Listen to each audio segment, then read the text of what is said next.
सभी स्टूडेंट का बहुत बहुत स्वागत है इस क्लास में। अब तक इस चैनल को जो भी सब्सक्राइब किए उनका बहुत बहुत धन्यवाद, और जो नहीं किए हैं वो कर लीजिए, क्योंकि इसमें 6 से आपको एमए क्लास तक का प्रश्न उत्तर और नोट्स मिलेंगे। आज हम लोग क्लास 10 का ज्योग्राफी पहला चैप्टर संसाधन एवं विकास के जो प्रश्न हैं उनको हम लोग हल करेंगे। तो चलिए देखते हैं आगे। ये सभी आपके एनसीईआरटी बुक हिंदी मीडियम के स्टूडेंट के लिए है। चलिए स्टार्ट करते हैं। पहला नंबर बहुविकल्पीय प्रश्न। इसमें पहला प्रश्न है, लौह अयस्क किस प्रकार का संसाधन है? तो इसमें 4 ऑप्शन है, देखिए। नवीकरणीय योग्य, परवाह, जैव और अनवीकरणीय योग्य। तो इसका उत्तर होगा अनवीकरणीय योग्य। ठीक है, अनवीकरणीय योग्य यानी कि उसको हम लोग दोबारा से प्राप्त नहीं कर सकते हैं, इसके लिए लाखों वर्ष लगते हैं दोबारा प्राप्त होने के लिए। ठीक है, और ये लौह अयस्क के बारे में थोड़ा सा आप जान लीजिए। देखिए, ये लौह अयस्क जो होता है आपका आग्नेय चट्टान से प्राप्त होता है। आग्नेय चट्टान जो अपने अंदर मैग्मा लावा जो बाहर निकलती है उससे ये जम के बनता है। ठीक है, तो ये आपको इस तरह से पत्थर के रूप में दिखाई पड़ेगा। ठीक है, पत्थर, ये चट्टान, और कहीं कहीं आपको दिखाई देता होगा लाल पत्थर या लाल मिट्टी, उसमें भी लौह अयस्क पाया जाता है। और यहाँ देखिए, ये इस तरह से चट्टान को काट के यहाँ से लोहा पत्थर को निकाला जा रहा है और इसे फैक्ट्री में ले जाया जाएगा और यहाँ से लोहा और स्टील तैयार किया जाएगा। अगर आप इसको जानना चाहेंगे कि कैसे तैयार किया जाता है तो हम इसको अगला वीडियो में आपको बताएंगे। ठीक है, अब चलते हैं अगले प्रश्न पर। दूसरा प्रश्न, ज्वारीय ऊर्जा निम्न में से किस प्रकार का संसाधन है? ठीक है, पहला ऑप्शन है पुनःपूर्ति योग्य, दूसरा है अजैव, तीसरा मानवकृत, चौथा अचक्रीय। तो इसका उत्तर होगा पुनःपूर्ति योग्य। ठीक है, पुनःपूर्ति योग्य यानी कि देखिए, ये ज्वारीय ऊर्जा क्या है? ज्वारीय ऊर्जा जो है, इसको आप देखिए चित्र में समझिए। समुद्र में जो ज्वार भाटा उठता है, ठीक है, ज्वार मतलब ऊपर की ओर जाना और भाटा नीचे की ओर गिरना। ठीक है, तो ये ऊपर नीचे गिरना को ज्वार भाटा कहते हैं। इससे क्या होता है, जो लहर, ठीक है, लहर जो ऊपर नीचे होते रहता है उससे हम लोग बिजली प्राप्त करते हैं। ठीक है, तो ये एक सिंपल उदाहरण आपका दिया गया है नदी तालाब में यहाँ पर। ठीक है, बिजली उत्पादन का। तो वहाँ पे हम लोग इस तरह से देखिए, इस समुद्र के अंदर में मशीन लगाया जाता है और ये ज्वार जब भी उठता है तो उस पर उसके पंखा को घुमाता है और टरबाइन मशीन से बिजली उत्पन्न होता है। ठीक है, ये देखिए, आप इस तरह से देख सकते हैं थोड़ा सा। अगर आप इसके जानना चाहेंगे तो हम अगले वीडियो में इसको अच्छे से बताएंगे कि आप लोगों को कैसे ज्वार से बिजली प्राप्त होता है। ठीक है, ये देखिए, यहाँ पे डैम से पानी जाता है, यहाँ पे ऊपर आपको दिखाई देता होगा छोटे छोटे घर, इसमें बिजली का यंत्र लगा हुआ है। ठीक है, यहाँ देखिए, इस तरह से ये डैम में भी पानी को छोड़ता है और ये जो व्हाइट व्हाइट दिखाई दे रहा है आपको लहर के रूप में आगे की ओर जा रहा है। ठीक है, तो यहाँ से वो जिस तरह से पानी छोड़ता है तो उससे भी काफ़ी तेज़ी से पानी निकलता है और टरबाइन मशीन जो है, ये देखिए, टरबाइन मशीन का पंखा खूब तेज़ी से चलता है और यहाँ से ये बिजली उत्पन्न करता है। ठीक है, और पानी हम लोग को पता है कि पूरे संसार में सबसे ज़्यादा मात्रा में, ठीक है, पानी है, 3/4 भाग पानी है। तो ये कभी ख़त्म होने वाला नहीं, इसलिए ये पुनः पूर्ति योग्य संसाधन है। ठीक है, अब आते हैं अगले प्रश्न पे। अगला प्रश्न आपका है, पंजाब में भूमि निम्नीकरण का निम्न में से मुख्य कारण क्या है? देखिए, पहला ऑप्शन है गहन खेती, दूसरा है अधिक सिंचाई, तीसरा वनोन्मूलन, चौथा अति पशुचारण। तो इसका उत्तर होगा घ नंबर, अधिक सिंचाई। ठीक है, देखिए, भूमि निम्नीकरण कहने का मतलब क्या होता है? भूमि का कटाव। ठीक है, भूमि का कटाव होना ही भूमि का निम्नीकरण है। तो ये निम्नीकरण जो है, देखिए, पानी जब बहाते हैं तो ऊपर का जो उसका पोषक तत्व होता है, जो उसमें खाद जिसमें पाया जाता है, ह्यूमस पाया जाता है, वो बह जाता है। ठीक है, तो इस तरह से आप उदाहरण देख सकते हैं। देखिए, एक पेड़ है, किसी तरह से वो अपना वहाँ का मिट्टी को ये बचा के रखा हुआ है, आसपास से ये पूरा बह गया है। ठीक है, अवनालिका बन के ये बह गया है। तो इस तरह से मिट्टी का निम्नीकरण होता है। ठीक है, तो ज़्यादा सिंचाई करने से इस तरह से हम लोग को समस्या हो सकती है। चलिए चलते हैं अगले प्रश्न। 4 नंबर प्रश्न है, निम्नलिखित में से किस प्रांत में सीढ़ीदार, जिसको सोपानी खेती भी कहते हैं, की जाती है ना। पहला क नंबर ऑप्शन है, देखिए पंजाब, ख हरियाणा, ग उत्तर प्रदेश के मैदान, घ है उत्तराखंड। तो आपका उसमें उत्तर क्या है, सीढ़ीदार खेती में कहाँ पर की जाती है, तो उत्तर है आपका घ उत्तराखंड। उत्तराखंड में सीढ़ीदार सोपानी खेती की जाती है। ठीक है, देखिए ये आप चित्र में देख लीजिए और इसको समझिए, सोपानी सीढ़ीदार खेती कैसे होती है। ये जो है पहाड़ी क्षेत्रों में ही होती है सीढ़ीदार खेती। ठीक है, समतल जगह में तो सीढ़ी नहीं बन सकता है, ये पहाड़ी इलाकों में। और इसका इस तरह के खेती करने का कारण क्या है, देखिए नीचे के खेत आसानी से पड़ते जाते हैं और इसमें इस तरह से देखिए खेती की जाती है। देखिए सीढ़ी जैसा बना हुआ है, एक के बाद एक ऊपर की ओर जा रहे हैं। ठीक है, ये देखिए चित्र में इस तरह से खेती किया जाता है। और इसमें जो जुताई होती है वो समोच्च रेखीय जुताई होती है। समोच्च रेखीय जुताई क्या है, गोल गोल करके। ठीक है, जैसे कि ये ऊपर से नीचे की ओर पानी बहती है, तो क्या होगा कि इसको मेड़ जैसा सीधा दिख रहा है, तो ये सीधे सीधे अगर यदि ये इसको इस तरह से जुताई करेंगे तो क्या होगा कि पानी का बहाव ऐसे सीधे नहीं जाएगा। और अगर यदि इस तरह से जुताई करते हैं तो पानी को नाली मिल जाएगा और वो अपने साथ मिट्टी सबको पानी एकदम धड़धड़ा के एकदम हड़बड़ा के अचाक से नीचे उतर जाएगा। ठीक है, तो अब इसके विपरीत दिशा में जुताई होगी तो पानी को वो रोकेगा, उसका जो मेड़ बनता है। ठीक है,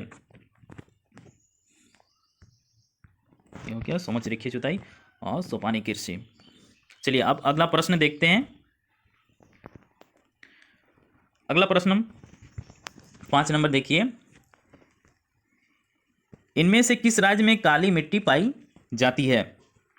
ठीक है, पहला क नंबर ऑप्शन है आपका जम्मू और कश्मीर, ख नंबर ऑप्शन गुजरात, ग नंबर ऑप्शन उत्तराखंड, घ नंबर ऑप्शन है आपका झारखंड।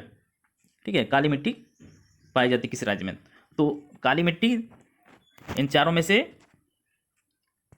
घ नंबर गुजरात में पाई जाती है। ठीक है, देखिए काली मिट्टी किस तरह से होती है, देखिए काली मिट्टी है आप। ठीक है, इसके बारे में आगे फिर पढ़ेंगे हम लोग अच्छे से। चलिए अब अगला प्रश्न देखते हैं। 2 नंबर प्रश्न, निम्नलिखित प्रश्नों के उत्तर 30 शब्दों में दीजिए। देखिए 30 शब्द आपको ध्यान रखना है, 30 शब्द लगभग में देना है, थोड़ा सा कम या ज़्यादा भी हो सकता है। तो इसमें आपका पहला प्रश्न है, 3 राज्यों के नाम बताएं जहां काली मृदा पाई जाती है। मृदा यानी कि मिट्टी है ना, इस पर मुख्य रूप से कौन सी फसल उगाई जाती है। ठीक है, देखिए तो 3 राज्यों का नाम आपको बताना है और उसमें कौन सी फसल उगाई जाती है। तो उत्तर देखिए, महाराष्ट्र, गुजरात और मध्य प्रदेश में काली मृदा पाई जाती है। ठीक है, काली मृदा मिट्टी में मुख्य रूप से कपास की फसल उगाई जाती है। ठीक है, ये जो काली मिट्टी है इसमें मुख्य रूप से कपास की खेती की जाती है। कपास जो रुई होता है जिसमें हम लोग गद्दा या तकिया वगैरह बनाते हैं। ठीक है, या फिर कपास से कॉटन कपड़ा जो होता है आपका सूती वस्त्र, ठीक है, तैयार किया जाता है। ये देखिए कपास की खेती इस तरह से होती है। देखिए यहाँ की मिट्टी भी आपको एकदम काली नज़र आएगी। ठीक है, और ये 5 कोण में इसके पत्ते दिखाई देते हैं कपास के। ठीक है, इस तरह से खेती की जाती है कपास की। और जब ये पक के तैयार हो जाते हैं कपास तो इस तरह से दिखते हैं। ये कपास के फूल सफ़ेद रंग में आपको दिखाई देंगे। ठीक है, ये तैयार हो चुका है और इस तैयार हो जाने के बाद इसका जो बीज होता है वो देखिए इस तरह से होता है, जिसको हम लोग फिर से लगाते हैं पुनः, और फिर से इससे हम लोग इस तरह का फसल कपास की प्राप्ति करते हैं। ठीक है, और आगे देखिए राज्यों, ये देखिए भारत का नक्शा, इसमें आपको दिखाने की कोशिश कर रहे हैं। भारत का नक्शा को देखिए, काली मृदा जो पाई जाती है, काली मिट्टी जिसमें कपास की खेती करते हैं, देखिए यहाँ पे आपको दिखाई दे रहा है पीला रंग में महाराष्ट्र। ठीक है, ये हो गया आपका काली मिट्टी यहाँ पर पाई जाती है। ठीक है, महानगरी मुंबई भी यहीं पर है। और ऊपर देखिए ये है गुजरात, जहाँ से हमारे प्रधानमंत्री नरेंद्र मोदी जी हैं। ठीक है, तो ये हो गया दूसरा। और ये आपका बीच में लाल मध्य प्रदेश, यहाँ पे आपको काली मृदा का ये 3 जो है मुख्य राज्य है। इसके अलावा भी दूसरे बगल में भी मिलती है, दूसरे जगह में भी मिलती है, लेकिन इसमें सबसे ज़्यादा काली मृदा पाई जाती है। ठीक है, तो आपको पता चल गया महाराष्ट्र, गुजरात और ये मध्य प्रदेश। अगला 2 नंबर प्रश्न है, पूर्वी तट के नदी डेल्टाओं पर किस प्रकार की मृदा पाई जाती है। ठीक है, जो पूर्वी तट हम लोग का है उसमें किस प्रकार की डेल्टा पाई जाती है। ठीक है, माने मृदा, वहाँ पे मिट्टी किस तरह की पाई जाती है। तो इस प्रकार की मृदा की 3 मुख्य विशेषताएं क्या हैं। ठीक है, ये उसी के साथ दूसरा प्रश्न जोड़ दिया गया है। तो उत्तर देखिए इसका, पूर्वी तट नदी डेल्टाओं पर जलोढ़ मिट्टी पाई जाती है। ठीक है, जलोढ़ मिट्टी पाई जाती है। जलोढ़ मिट्टी की 3 मुख्य विशेषताएं निम्नलिखित हैं। पहला है, जलोढ़ मिट्टी बहुत ही उपजाऊ मिट्टी होती है। ठीक है, देखिए जलोढ़ मिट्टी जो है बहुत ही उपजाऊ मिट्टी होती है। इसको हम आप लोग को दिखा रहे हैं, ये देखिए, ये नदी अपने साथ बहा के जो मिट्टी इधर देखिए आपको दिखाई देता होगा जमा की हुई है। ठीक है, तो ये जो भी होता है देखिए खेत ऊत से बह के जाता है मिट्टी, तो क्या होता है वो उपजाऊ होता है। ठीक है, इसमें बहुत तरह के ह्यूमस और पोषक तत्व जो होते हैं इसमें पाए जाते हैं। दोमट मिट्टी में इसमें ये क्या है, बालू वगैरह होगा इसमें। ठीक है, मिक्स रहेगा, पंख जो मिट्टी होता है वो है ये वाला। ठीक है, आगे देखिए, इस मिट्टी में चूना, पोटास, फास्फोरस और वनस्पति के अंश जैसे पोषक तत्व पाए जाते हैं। ठीक है, अगला टॉप, इस प्रकार की मिट्टी में चावल, गेहूं, गन्ना, मक्का, कपास, पटसन इत्यादि फसल उपजाया जाता है। देखिए देखिए जलोढ़ मिट्टी बहुत ही काम की है, हम लोग देख चुके हैं। ठीक है, तो ये जो आपको यहाँ पर दिखा रहे हैं चावल, गेहूँ, ये सब हम लोग देख चुके हैं। ठीक है, गन्ना जो हम लोग ईख जिसका रस पीते हैं मेला में। ठीक है, बड़ा बड़ा बांस का लट्ठा जैसा होता है, डंडा जैसे, उसको हम लोग बड़े चाव से एकदम चिबा चिबा के खाते हैं, है ना। गन्ना आप कहीं ना कहीं मेला में तो ज़रूर आप खरीदते ही होंगे, या फिर शहरों में उसका रस निकाल के लोग पीते हैं। गन्ना से देखिए गुड़ और चीनी भी तैयार किया जाता है ना। और मक्का देखिए, इसमें आप लोगों को कन्फ्यूजन होगा क्योंकि गांव में इसको अलग अलग नामों से भी जानते हैं। ये देखिए, ये आपका मक्का है। ठीक है, मक्का आग में जला के खाते हैं। इसका पक जाने से क्या बोलते हैं इसको, आटा तैयार करके इसका रोटी भी बनाया जाता है। और जैसे हम लोग पोल्ट्री, मुर्गा वगैरह जो खाते हैं उनको भी ये दिया जाता है। ये ज़्यादा पौष्टिक होता है। और आंगनबाड़ी केंद्रों में भी कई बार बच्चों को भी ये इसका आटा बना के दिया जाता है और उसको लोग हलवा बना के खाते हैं। अगला कपास है। कपास के बारे में हम लोग चर्चा कर चुके हैं। देखिए, ये कपास के फूल हैं। इसके बाद है पटसन। देखिए, पटसन की खेती इस तरह से होती है। ठीक है, ये पटसन का लहलहाता पौधा हरा रंग में आपको दिखाई दे रहा है। ठीक है, और इधर उसका रेशा तैयार किया गया है। इसको काट के ज़मीन में गाड़ते हैं। ठीक है, किसी तरह से उसको सड़ा दिया जाता है और उसका जो छिलका होता है ऊपर का, उससे ये रेशा तैयार होता है, सुनहरा रेशा। ठीक है, पटसन को हम लोग दूसरे नामों में जूट भी बोलते हैं। देखिए, जूट। और इसको हम लोग ज़्यादातर कहाँ देखते हैं, जैसे आप स्कूल में देखिएगा चावल की जो बोरियां आती हैं, ठीक है, वो जूट की बोरी होती है, जो मोटा सा होता है ना। तो इसमें कोई कंफ्यूजन नहीं होना चाहिए, पटसन ही आपका जूट है। चलिए अब अगला प्रश्न देखते हैं, 3 नंबर। पहाड़ी क्षेत्रों में मिट्टी अपरदन की रोकथाम के लिए क्या कदम उठाने चाहिए। उत्तर देखिए, पहाड़ी क्षेत्रों में मिट्टी अपरदन की रोकथाम के लिए निम्नलिखित कदम उठाने चाहिए। ठीक है, देखिए, मिट्टी अपरदन करने का मतलब क्या है मिट्टी जो बह जाता है, ठीक है, पहाड़ी क्षेत्रों में कैसे बहता है, पानी का बहाव से ऊपर से तेजी से एकदम हड़ाड़ा के नीचे की ओर जाता है, तो अपने साथ मिट्टी को काटते हुए भी नीचे उतर जाता है। ठीक है, माने पहाड़ का मिट्टी को खत्म कर देता है। इसको रोकने के लिए हम लोग पेड़ भी लगाते हैं। और यहाँ पर देखिए, इसका बचाव का उपाय में है बहुत सारा। देखिए, कौन नंबर, ढाल वाली भूमि पर समोच्च रेखाओं के समांतर जुताई करनी चाहिए। इससे जल के बहाव की गति कम होती है। देखिए, समोच्च रेखा एक कंटूर लाइन, ठीक है, ये आप लोग आगे इसको अच्छा से जानेंगे, कॉलेज में कंट्रोल लाइन आपको प्रैक्टिकल में बनाने के लिए दिया जाएगा। तो ये कंट्रोल लाइन जो होते हैं देखिए, जैसे क्या बोलेंगे, मकड़ी का जाल भी बोल सकते हैं, है ना। इस तरह से गोल गोल करके होती है, यानी कि देखिए जैसे कि आपको दिखाते हैं, देखिए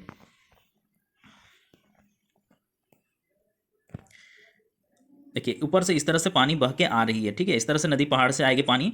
तो इसको हम लोग कैसे जुताई करेंगे, इस तरह से करेंगे, ठीक है, इस तरह से करेंगे ताकि ऊपर से जो पानी आ रही है वो रुक जाए, ठीक है। ये हो गया समोच्च रेखीय जुताई। आगे देखिए, ढाल वाली भूमि पर सीढ़ी नुमा खेत बनाने चाहिए, इससे पानी के बहाव को कम किया जा सकता है। देखिए जो ढाल वाला भूमि है यहाँ पे आपको दिखाई दे रहा होगा, ये देखिए ढाल किस तरह से होता है, देखिए आपको दिखा रहे हैं, ये ढाल है देखिए, ठीक है। ये पहाड़ी क्षेत्र हो गया, ऊपर से नीचे की ओर ये नीचा डाउन होते जा रहा है। तो यहाँ पे आपको सीढ़ी नुमा खेत बनाना पड़ता है, ठीक है। देखिए छोटा छोटा आपको खेत नज़र आएगा। इससे क्या होगा कि पानी के बहाव को कम किया जाएगा, एक ही बार रहेगा तो एकदम हचाक से नीचे आ जाएगा, तो सब पानी एक ही बार खत्म हो जाएगा। और यहाँ पर क्या होगा, ऊपर का खेत पहले हम लोग रोपनी कर लेंगे, इसमें हो जाएगा, तो उसके बाद फिर नीचे के पानी छोड़ देंगे, फिर नीचे इस तरह से जाएगा और अंत में वो पानी नीचे के खेत में चला जाएगा, या वहाँ से फिर कहीं नदी में वो जा सकती है, ठीक है। ऊपर वाले खेतों को पानी की समस्या होगी, क्योंकि यहाँ पे पानी टिकेगा नहीं ज़्यादा दिन तक, इसलिए वो लोग पहले इसको करना चाहेगा, ठीक है। और जब उसको पानी का आवश्यकता पूरा हो जाएगा तो वो नीचे की ओर छोड़ देगा। इस चित्र को भी एक बार देख लीजिए, इसमें देखिए अगर पानी जो है आपका इधर से बह के आती है, ठीक है, तो इसमें जिस तरह की ये जुताई की हुई है तो वो सीधे सीधे इसको पानी को आगे जाने ऐसे नहीं देगा, ठीक है, इस तरह से बहने नहीं देगा, क्योंकि इसकी जुताई जो है इस तरह से हुई है, ठीक है, उसको ये अवरोध पैदा करेगी, ठीक है, समझ में आ गया। आगे देखिए और क्या कर सकते हैं, फसलों के बीच घास की पेटी लगानी चाहिए, इससे पानी के बहाव को कम किया जा सकता है, ठीक है, ये सब उपाय है। आगे और है, ढाल वाली भूमि पर वृक्षारोपण करना चाहिए, क्योंकि पेड़ों की जड़ें मिट्टी को पकड़े रहती है, ठीक है। तो आप समझ चुके हैं कि पेड़ एकदम नीचे में क्या होता है, उसका पूरा एकदम जाल फैला हुआ रहता है, वो मिट्टी को पूरा पकड़ के रखता है, तो वहाँ पर भी मिट्टी जल्दी बहता नहीं है, ठीक है। तो आगे हम इन सभी तरीकों से पहाड़ी क्षेत्रों में मिट्टी अपरदन को रोक सकते हैं। आप इसको आगे पीछे करके वीडियो को देखिएगा और इसको नोट अच्छे से बना लीजिएगा, ठीक है। अब अगला प्रश्न देखते हैं 4 नंबर प्रश्न, जैव और अजैव संसाधन क्या होते हैं, कुछ उदाहरण दें, ठीक है।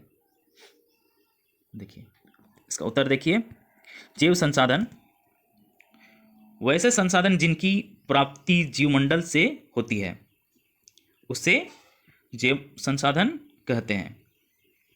जैसे में देखिए पेड़ पौधे, पशु पक्षी, मत्स्य यानी कि मछली, मानव इत्यादि, ठीक है, ये सभी क्या हो गए, जैव संसाधन, ठीक है, इसमें जान होता है, ये जीवित होते हैं, तो ये हो गए जैव संसाधन। अब देखिए आगे अजैव संसाधन। अजैव संसाधन वे सारे संसाधन जो निर्जीव वस्तुओं से बनी है, उससे अजैव संसाधन कहते हैं, ठीक है। निर्जीव वस्तु यानी कि उसमें जान ही नहीं है, कोई जान नहीं है, जैसे चट्टानें, खनिज, मानव निर्मित, मोटर गाड़ी, सड़क, रेल इत्यादि वस्तुएं, ठीक है, ये सभी अजैव संसाधन में आते हैं। 30 शब्द वाले प्रश्न उत्तर जो थे वो समाप्त हो गया। अब देखिए तीसरा नंबर, निम्नलिखित प्रश्नों के उत्तर लगभग 120 शब्दों में दीजिए, ठीक है, एक छोटा मोटा निबंध जैसा आपको देना है इसमें। तो 120 शब्दों का आपको ध्यान रखना है कि आपको कितना लिखने से आपको होगा, ठीक है, आपको गिन के भी आप देख सकते हैं इसको। तो इसमें क्या होता है देखिए, कुछ थोड़ा सा ज़्यादा भी हो सकता है, कुछ कम भी हो सकता है, ठीक है। तो चलिए देखते हैं पहला प्रश्न, भारत में कृषि उपयोग प्रारूप का वर्णन करें। वर्ष 1960 से 61 से वन के अंतर्गत क्षेत्र में महत्वपूर्ण वृद्धि नहीं हुई, इसका क्या कारण है? ठीक है, इसमें पूछा गया है कि भारत में कृषि उपयोग प्रारूप का वर्णन करें पहला, और दूसरा प्रश्न है कि 1960 से 1961 वन के अंतर्गत क्षेत्र में महत्वपूर्ण वृद्धि नहीं हुई है, इसका क्या कारण है। ठीक है, तो देखिए उत्तर, भारत में मुख्यतः 5 प्रकार से भूमि का उपयोग किया जाता है। ठीक है, ये आपको उत्तर कुछ लंबा लगेगा लेकिन आपको करना है, आप इसको कॉपी में लिख लीजिएगा। ठीक है, और याद करना है। ये उस टाइम के आंकड़े के अनुसार है। देखिए पहला, वन कुल भूमि का लगभग 23.3% भूभाग वृक्षों एवं झाड़ियों से ढका है। ठीक है, 23% भूभाग जो भूमि है वो आपका पेड़ और झाड़ी से ढका हुआ है। आगे देखिए दूसरा, कृषि के लिए अनुपलब्ध भूमि, इसके अंतर्गत बंजर तथा कृषि योग्य भूमि 5.5% एवं गैर कृषि में लगाई गई भूमि 8.7% शामिल है। ठीक है, जो कुल भूमि का 14.2% है। आगे, प्रतिभूमि, इस प्रतिभूमि के अतिरिक्त अन्य कृषि योग्य, ठीक है, देखिए प्रतिभूमि समझ लीजिए, प्रतिभूमि होता है एक ऐसा जमीन आपका जिसमें आप खेती नहीं करते हैं, बस ऐसे ही खुला छोड़ दिए हैं। ठीक है, खेती बाड़ी नहीं कर रहे हैं, किसी भी कारण से आप कर नहीं पा रहे हैं, तो हो गया प्रतिभूमि।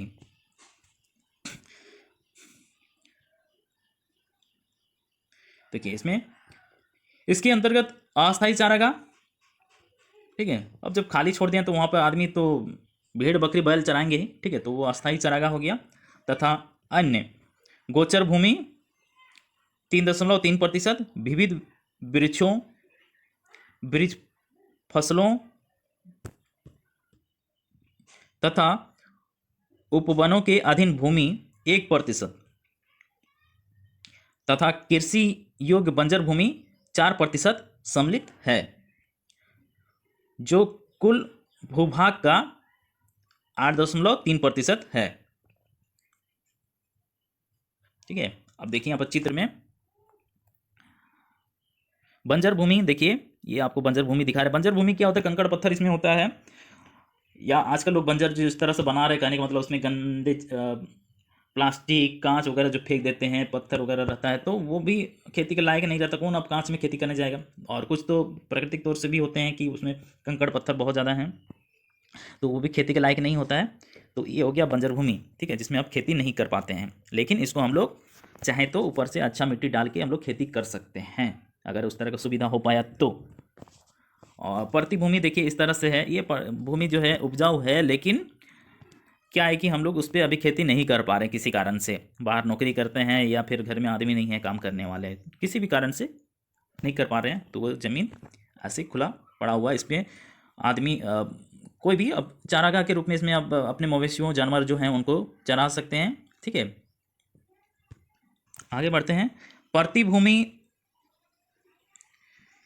इसके अंतर्गत वर्तमान प्रतिभूमि 4.9% तथा वर्तमान प्रतिभूमि के अतिरिक्त अन्य प्रतिभूमि 3.6% सम्मिलित है, जो कुल भूभाग का 8.5% है। ठीक है,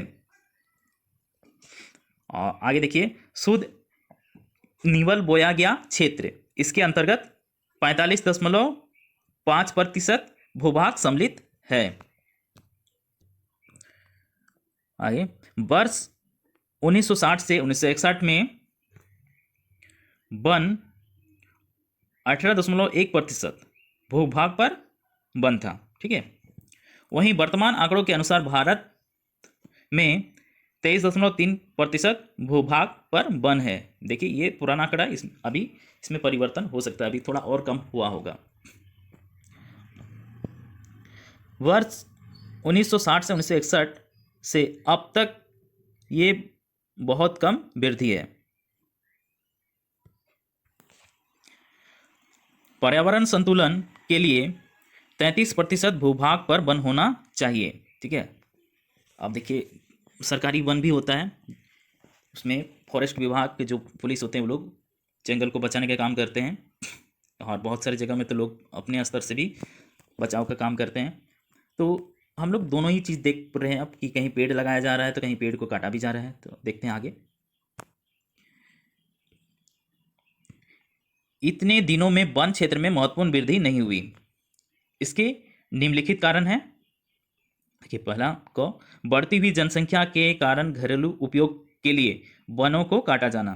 देखिए बढ़ती हुई जनसंख्या हम लोग जान रहे हैं, जो हमारा परिवार में पहले 2 आदमी थे तो बाद में उनके बच्चे 4 हो गए, फिर अब 4 से 8 हो जाते हैं। ठीक है, तो इस तरह से जनसंख्या हमारी बढ़ती ही जा रही है। ठीक है, तो अब उनके भोजन के लिए अब उनको ज़्यादा ज़मीन की ज़रूरत होगी जिसमें अब ज़्यादा खेती कर पाएँ।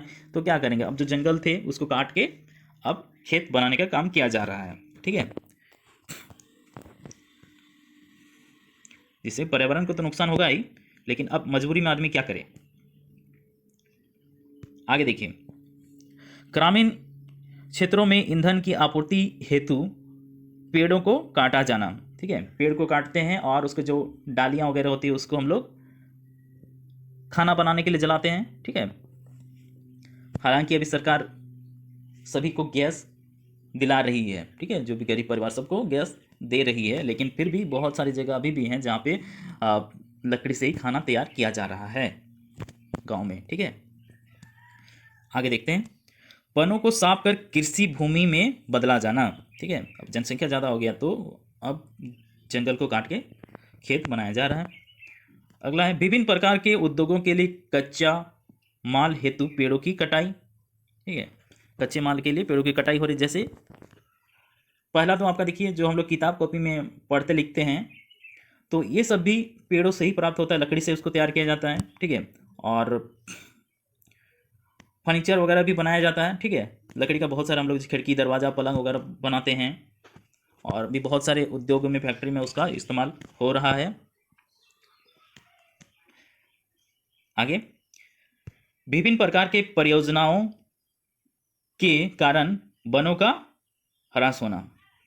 ठीक है, परियोजनाओं में आपका जैसे हो गया बहुउद्देशीय परियोजना, जो बांध डैम वगैरह का निर्माण होता है, तो उसमें क्या होता है कि जंगल का कोई किनारा को जहाँ से नदी गुजर रही है वहाँ पर उसको छेक दिए। ठीक है, तो आसपास के पेड़ सब उसमें डूब जाएंगे। ठीक है, तो आप पेड़ का विनाश तो होना ही है।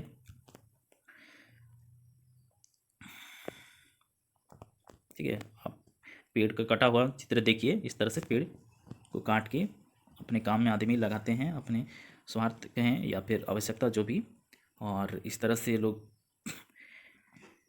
घरेलू इस्तेमाल के लिए इस तरह का साइकिल में आज भी गांव में या बैलगाड़ियों में बांध के इस तरह से ले जाते हैं। ठीक है, जलाने के लिए या फिर घर का जो खिड़की दरवाज़ा है उसको बनाने के लिए। अब चलते हैं आगे अगला प्रश्न पे। प्रश्न 2, प्रौद्योगिकी और आर्थिक विकास के कारण संसाधनों का अधिक उपभोग कैसे हुआ है। उत्तर देखिए, संसाधनों का उपभोग सांस्कृतिक विरासत जैसे, देखिए संसाधन समझ लीजिए, संसाधन तो पहले ही आप 8 क्लास में समझ चुके हैं कि जो भी हमारे काम आता है वो संसाधन है। ठीक है, और सांस्कृतिक विरासत, विरासत क्या है, जो हम लोग को पहले से मिला हुआ है बाप दादा से। ठीक है, पुरखों से जो हम लोग का मिला हुआ है वो हम लोग का विरासत कहलाता है। तो देखिए आगे, मनुष्य के ज्ञान कौशल। ठीक है, मनुष्य का ज्ञान, हमारा जो बुद्धि है, कौशल। ठीक है, यानी कि काम करने का तरीका, जिसको इंग्लिश में स्किल बोलते हैं। ठीक है, प्रौद्योगिकी। ठीक है, प्रौद्योगिकी यानी कि टेक्नोलॉजी, टेक्नोलॉजी के माध्यम से ही आज हम लोग सब कुछ कर पा रहे हैं। जैसे आज हम लोग मोबाइल में पढ़ाई कर रहे हैं, मोबाइल कैसे, टेक्नोलॉजी प्रौद्योगिकी से तैयार किया गया है। ठीक है, प्रौद्योगिकी से ही आपका हवाई जहाज, रॉकेट सब कुछ बनाया जा रहा है। आदि पर निर्भर करता है। प्रौद्योगिकी विकास के कारण आर्थिक विकास संभव हुआ है। देखिए ठीक है, इस तरह से हम लोग का टेक्नोलॉजी का आज विकास होने लगा। तो देखिए खेती में पहले कितना परेशानी होता था, अब पहले सारा काम आदमी करता था, एकदम बैल के साथ खुद बैल बन जाते थे। लेकिन अब मशीनों का प्रयोग होने लगा है। सब जगह जहाँ पर 10 आदमी काम करता था, अब एक ही आदमी उसका काम कर दे रहा और जल्दी कर दे रहा, आराम से कर दे रहा, कोई उसको ज़्यादा ताकत लगाने का भी ज़रूरत नहीं हो रहा है।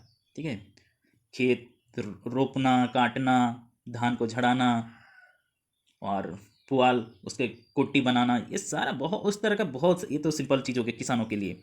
ठीक है, तो इस तरह का बहुत सारा प्रौद्योगिकी में अब विकास होने के कारण आर्थिक विकास भी हुआ है। आर्थिक विकास कहने का मतलब हो गया आपका इनकम, पहले जितना कमाते थे आप ज़्यादा कमाने लगे आप, क्योंकि आपके पास ज़्यादा समय होने लगा है, इसलिए आप ज़्यादा से ज़्यादा कमाई कर पा रहे हैं। नहीं तो पहले क्या होता था, बस खाली पेट भरना है किसी भी तरह से।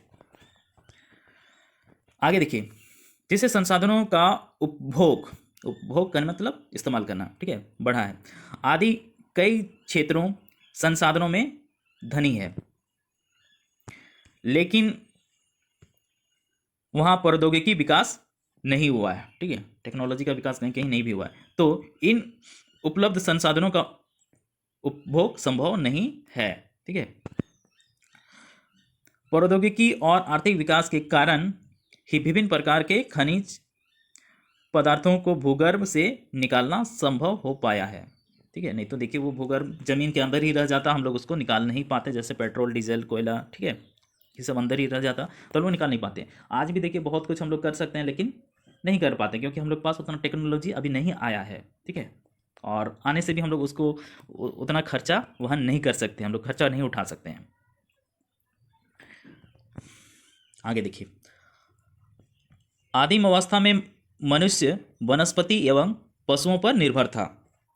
धीरे धीरे मनुष्य ने उन्नति की और उसने नवीन नवीन यानी कि नया तकनीक एवं प्रौद्योगिकी के बल पर प्रकृति के रहस्यों को पता लगाया। ठीक है, रहस्य कहने का मतलब उसमें क्या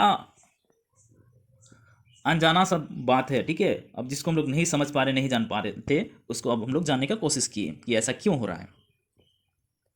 आगे, और कल की प्राकृतिक संपदा को आज के संसाधनों में बदला। मनुष्य द्वारा संसाधनों का प्रयोग उसके प्रौद्योगिकी के स्तर पर निर्भर करता है। देखिए, ये मनुष्य, हम लोग जो संसाधन का प्रयोग करते हैं, कोई भी संसाधन जो हम लोग प्रयोग किए मतलब संसाधन हुआ। ठीक है, तो ये प्रौद्योगिकी के स्तर पर निर्भर करता है कि आपका वहाँ टेक्नोलॉजी कितना विकास किया है, तभी हम लोग उसको उसी हिसाब से हम लोग उसका प्रयोग कर पाते हैं। आगे कोयला तथा पेट्रोलियम का प्रयोग आर्थिक स्तर पर तब तक नहीं हो पाया जब तक भाप का इंजन और अंतर्दहन इंजन का आविष्कार नहीं हो गया। देखिए, भाप इंजन का आविष्कार कौन किए थे? जेम्स वाट, है ना। तो जितने हम लोग देखते हैं पुरानी पुरानी ट्रेनें जो हैं वो भाप इंजन हैं, उसमें बहुत ज़्यादा कोयला जलता है। ठीक है, पानी को गर्म करते हैं, उबलता है और वहाँ से भाप से वो बिजली उत्पन्न करते हैं। ठीक है,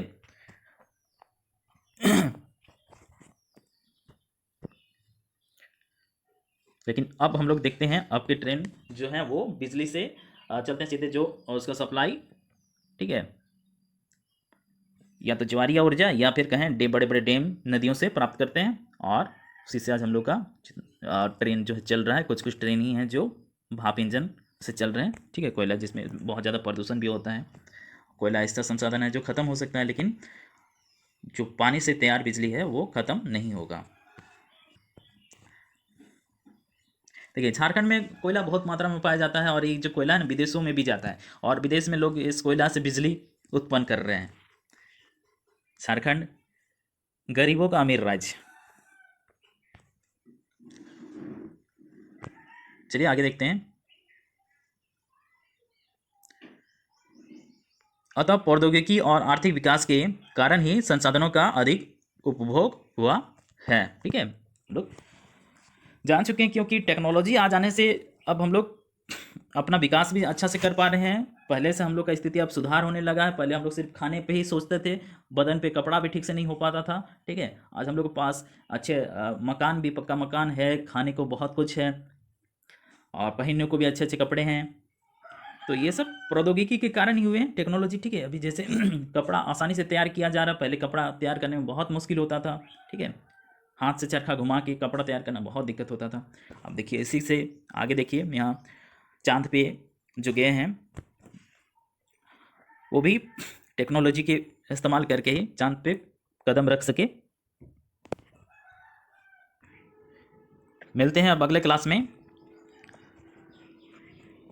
आप लोग इसको नोट कर लीजिएगा, और इस चैनल को सब्सक्राइब जरूर से ज़रूर कर लीजिए। इसमें आपको 6 से लेके MA तक का इसी तरह का प्रश्न उत्तर और नोट्स आपको मिलते रहेंगे। ठीक है, और इसको ज़्यादा से ज़्यादा लाइक, कमेंट और शेयर कीजिए, और टेक केयर, बाय।